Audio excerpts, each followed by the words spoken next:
Good evening. Today, our fellow citizens, our way of life, our very freedom came under attack in a series of deliberate and deadly terrorist acts. The victims were in airplanes or in their offices, secretaries, businessmen and women, military and federal workers, moms and dads, friends and neighbors. Thousands of lives were suddenly ended by evil, despicable acts of terror. The pictures of airplanes flying into buildings, fires burning, huge structures collapsing, have filled us with disbelief, terrible sadness, and a quiet, unyielding anger. These acts of mass murder were intended to frighten our nation into chaos and retreat. But they have failed. Our country is strong. A great people has been moved to defend a great nation. Terrorist attacks can shake the foundations of our biggest buildings, but they cannot touch the foundation of America. These acts shatter steel, but they cannot dent the steel of American resolve. America was targeted for attack because we're the brightest beacon for freedom and opportunity in the world, and no one will keep that light from shining. Today, our nation saw evil, the very worst of human nature, and we responded with the best of America, with the daring of our rescue workers, with the caring for strangers and neighbors who came to give blood and help in any way they could.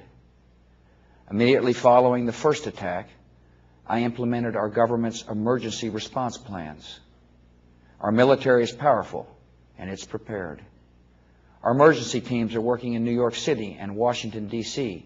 to help with local rescue efforts. Our first priority is to get help to those who have been injured and to take every precaution to protect our citizens at home and around the world from further attacks. The functions of our government continue without interruption.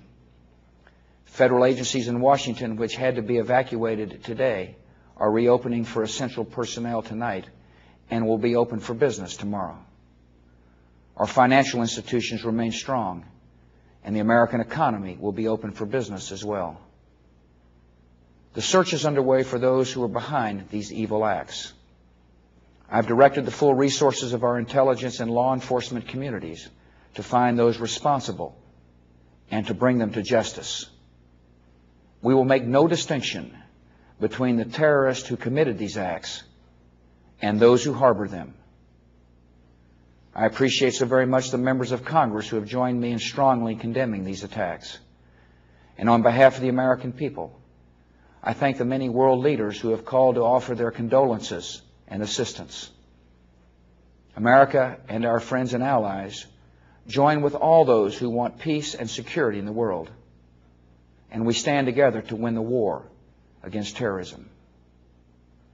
Tonight I ask for your prayers for all those who grieve, for the children whose worlds have been shattered, for all whose sense of safety and security has been threatened. And I pray they will be comforted by a power greater than any of us, spoken through the ages in Psalm 23. Even though I walk through the valley of the shadow of death, I fear no evil, for you are with me. This is a day when all Americans from every walk of life unite in our resolve for justice and peace. America has stood down enemies before, and we will do so this time. None of us will ever forget this day, yet we go forward to defend freedom and all that is good and just in our world. Thank you. Good night, and God bless America.